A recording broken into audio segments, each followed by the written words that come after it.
Assalamualaikum warahmatullahi wabarakatuh. Apa kabar semuanya hari ini? Sehat kan? Ya, alhamdulillah kalau semuanya sehat. Sekarang kan lagi musimnya pandemi ya. Jadi kalau kemana-mana jangan lupa maskernya dipakai. Kemudian jangan lupa membawa hand sanitizer. Dan kalau perlu vitaminnya ya, jangan lupa. Hari ini masih semangat semuanya kan? Baik. Karena kunci utama maksudnya pembelajaran dalam otak kita itu harus semangat. Karena nantinya pada saat saya menyampaikan materi, kalian semua ini bisa memahaminya dengan baik. Sebelum kita mulai pembelajaran, kita berdoa terlebih dahulu ya. Berdoa dimulai. Berdoa selesai. Selanjutnya, ibu di sini akan absen terlebih dahulu ya. Nanti kalau namanya dipanggil, jawab hadir ya, anak-anak. Diah Nanda, Dianka Kartika, Ake Wahyudi, Hamzah Hamdani, lengkap ya semua di sini. Alhamdulillah kalau masuk semua. Baik, kalau begitu ibu mau tanya nih terlebih dahulu sebelum kita memulai pembelajaran. Di sini ada yang hobi membaca novel? Ya, Mbak Dia. Mbak Dia ini biasanya novelnya bergenre apa ya? Oh, persahabatan. Novel persahabatan ini yang paling menarik menurut Mbak Dia itu berjudul apa? Oh, 5 cm. Ya, Ibu sudah pernah baca itu. Bagus memang. Alasannya di sini Mbak Dia, mengapa kok Mbak Dia ini hobi membaca novel?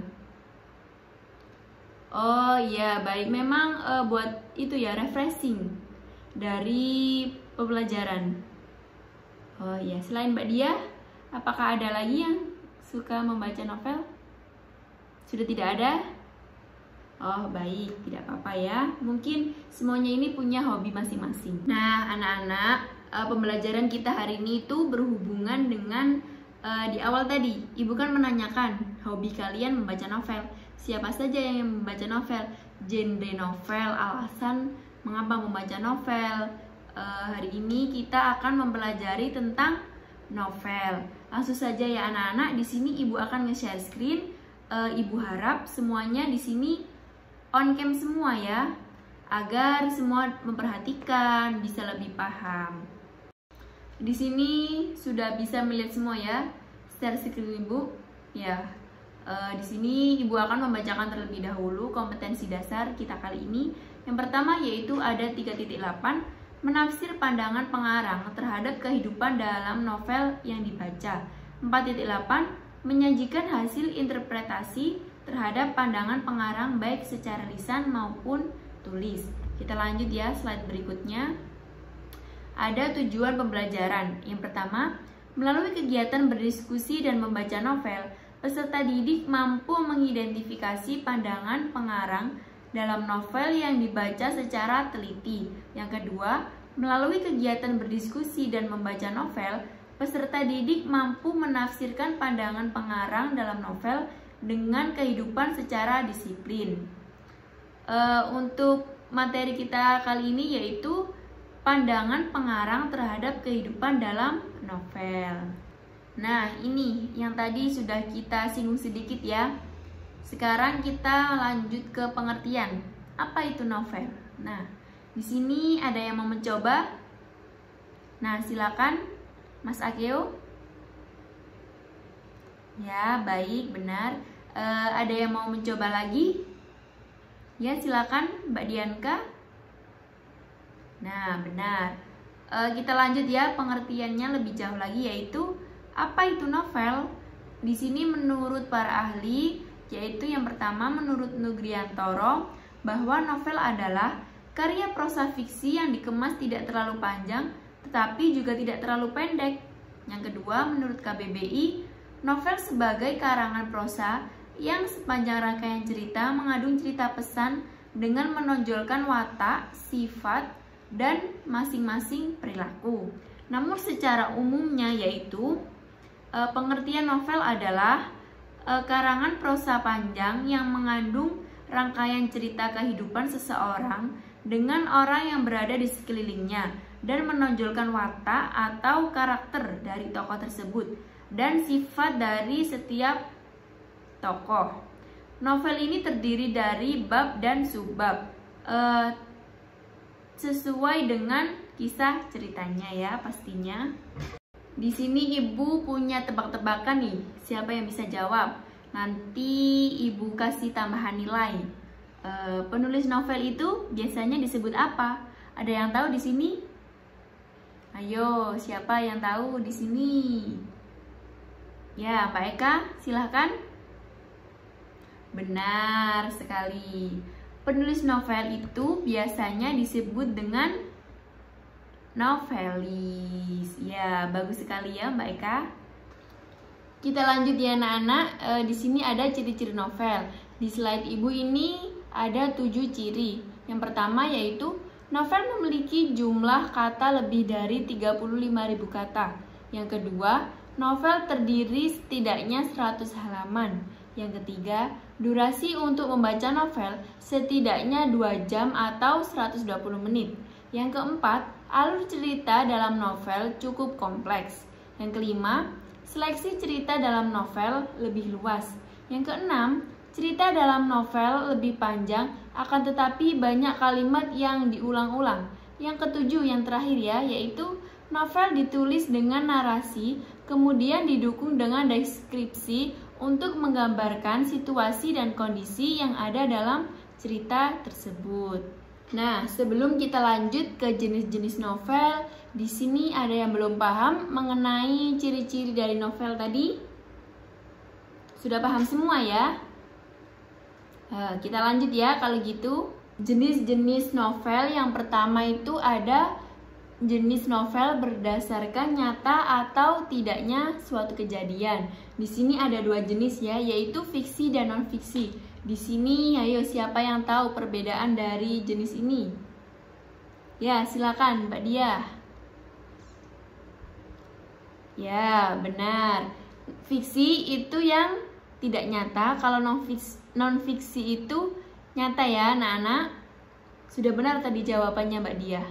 Kita lanjut ya, yang kedua yaitu jenis-jenis novel berdasarkan genre ceritanya. Terdapat 4 jenis di sini. Yang pertama ada novel romantis, novel horor, novel komedi, dan yang terakhir novel inspiratif. Dari keempat jenis ini, apakah sudah tahu semuanya ini? Oh, belum ya. Baik, Ibu akan jelaskan satu persatu ya. Yang A itu ada novel romantis. Novel romantis ini tuh identik dengan hubungan percintaan antara sepasang kekasih.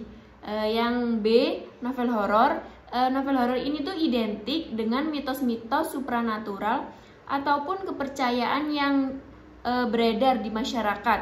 Biasanya tokoh yang dihadirkan itu antara hubungannya manusia dengan makhluk gaib. Yang C, novel komedi itu identik dengan cerita lucu yang ada di dalamnya. Yang terakhir, novel inspiratif itu adalah novel ini memiliki tujuan untuk menginspirasi para pembacanya. Contohnya itu seperti seputar perjuangan, pantang menyerah, dan hal-hal yang membuat kita itu bersemangat pada saat membaca dan termotivasi ya pastinya. Dari penjelasan Ibu ini ada yang ditanyakan atau ada yang belum jelas?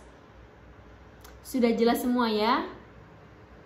Baik, kita lanjut jenis yang ketiga yaitu jenis-jenis novel berdasarkan isi dan tokoh. Terdapat 4 juga ya di sini, ada A, novel teen lead, B, novel song lead, C, novel chick lead, yang terakhir novel dewasa. Di sini ada yang tahu pengertian dari novel teen lead? Ya, silakan Mas Ageo. Ya, benar. Novel teen lead itu berdasarkan atau identik dengan kisah para remaja ya. Biasanya latarnya itu di sekolahan atau di kampus. Sudah benar ya Mas Ageo jawabannya.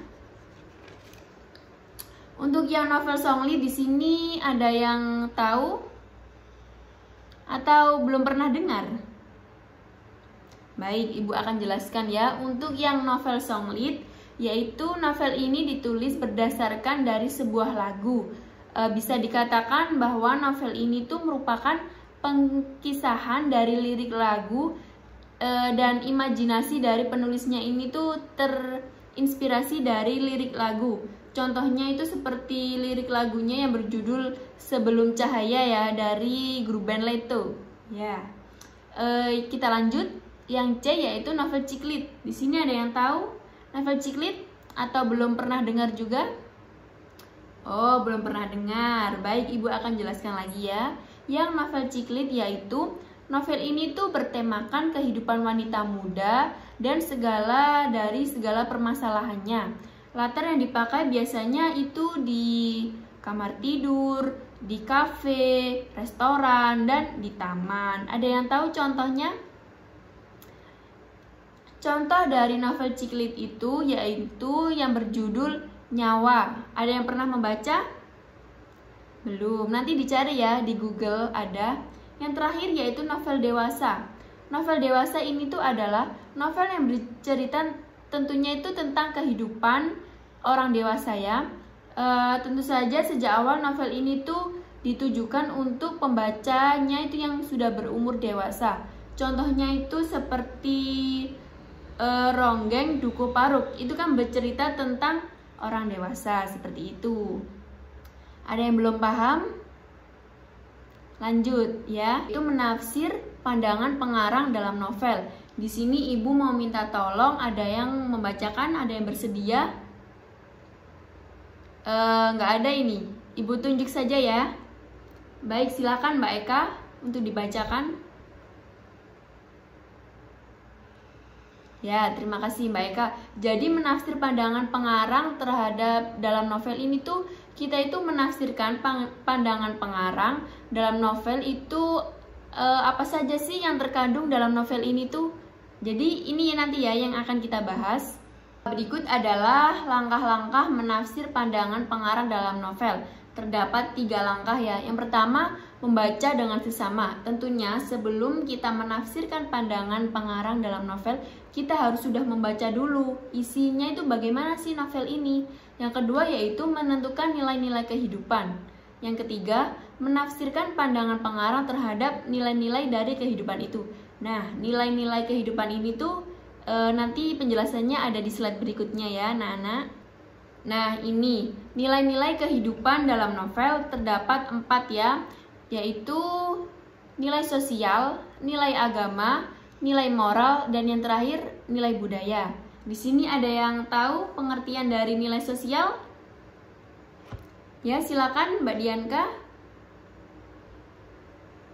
Ya, benar. Nilai sosial itu adalah nilai yang terkandung dalam novel yang berhubungan dengan masalah sosial dan hubungan antara manusia dengan masyarakat atau interaksi sosial antar manusia ya.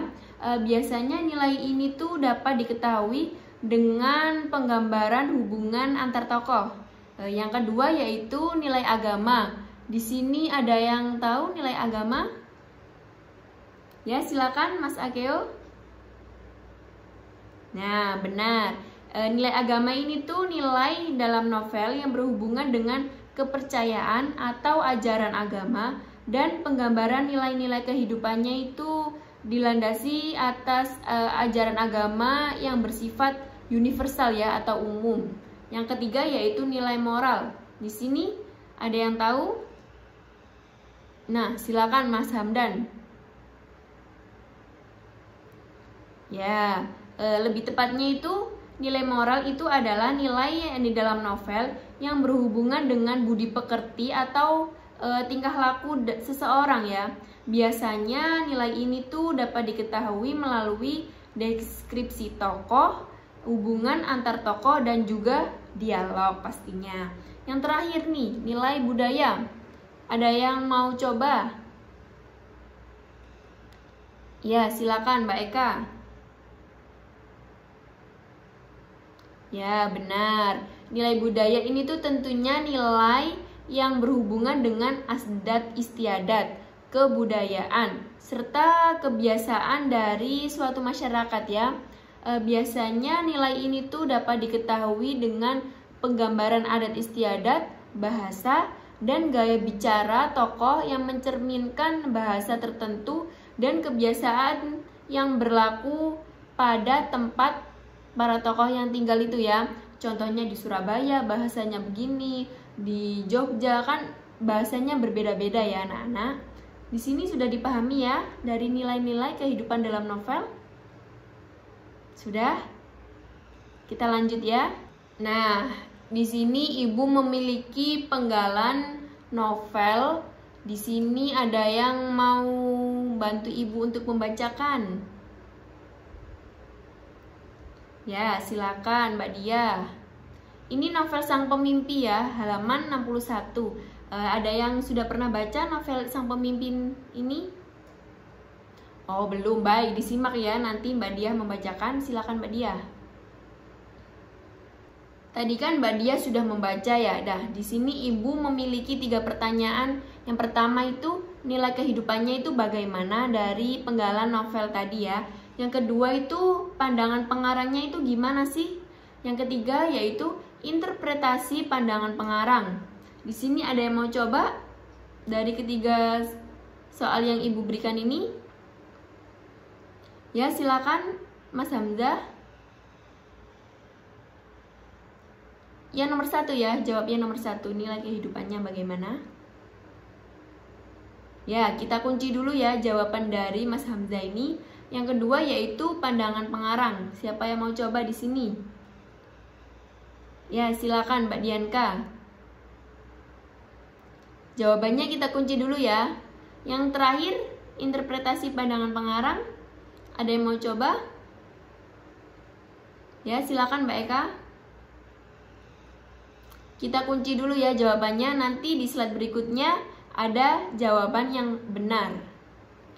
Nah, ini Ibu sudah sediakan jawaban yang benar ya dari jawaban teman-teman kalian tadi. Apakah ada yang salah? Coba sekarang disimak dulu. Sudah benar semua ya tadi jawaban dari teman kalian. Berarti sudah paham semua ini dari menafsirkan isi yang terkandung di dalam novel. Sudah paham semua ya berarti ini. Di sini Ibu akan memberikan tugas, namun sebelum itu di sini Ibu mau mengulas sedikit dari yang sudah Ibu jelaskan tadi di depan, jenis-jenis novel berdasarkan nyata atau tidaknya. Itu kan tadi ada 2 ya. Ayo apa? Ada yang tahu? Ya, silakan Mbak Dia. Ya, benar, yaitu fiksi dan non-fiksi. Yang kedua yaitu jenis-jenis novel berdasarkan genre dari ceritanya. Ada 4 ya tadi. Coba Mas Hamdan. Ya, benar. Yang pertama ada novel romantis, novel horor, novel komedi, dan terakhir novel inspirasi. Yang ketiga yaitu jenis-jenis novel berdasarkan isi dan tokohnya. Terdapat 4 juga ya di sini. Ayo, siapa yang bisa? Itu loh tadi yang lead itu. Ya, silakan Mbak Dianka. Ya, benar. Yang pertama ada novel teen lead, kemudian ada novel chick lead, ada song lead, dan yang terakhir novel dewasa. Nilai-nilai kehidupan dalam novel tadi kan ada 4 ya. Ayo kita sebutkan bareng-bareng. Yang pertama ada apa? Nilai sosial. Yang kedua, nilai agama. Yang ketiga, nilai moral. Yang terakhir, budaya. Nah, sudah benar semua. Jadi Ibu akan memberikan tugas ya. Di sini Ibu akan tunjukkan di slide berikutnya. Nah, di sini Ibu sudah menampilkan tugas mandiri kalian ya. Silakan dibaca dan juga dipahami terlebih dahulu bagaimana tugasnya. Yang pertama, ada menceritakan kembali novel yang sudah pernah dibaca atau secara garis besarnya saja ya. Tidak usah lengkap-lengkap, cukup intinya saja. Yang kedua yaitu tafsirkan novel tersebut ke dalam nilai kehidupan, pandangan pengarang, interpretasi pandangan pengarang. Seperti contoh soal yang 3 tadi dari Ibu tadi. Ya, di sini ada yang belum paham mengenai tugas mandirinya? Oh ya, untuk pengumpulannya Ibu beri waktu 6 hari ya. Berarti dikumpulkannya itu minggu depan. Pengumpulannya itu dikirim di WA Ibu. Ini ingat ya, ini tugas pribadi. Jadi semua harus mengerjakan. Jangan lupa dikirim di WA Ibu. Batas pengirimannya itu jam 8 malam. Kalau lebih dari jam 8 malam, tidak Ibu terima ya. Kan karena sudah lama itu deadline-nya 1 minggu. Ada lagi yang perlu ditanyakan anak-anak? Tidak ada? Ibu akhiri ya. Ya, sekian yang dapat Ibu sampaikan. Semoga ilmu yang kita pelajari tadi itu bermanfaat dan juga diingat ya pastinya. Dipahami, dipelajari lagi nanti di rumah. Wassalamualaikum warahmatullahi wabarakatuh.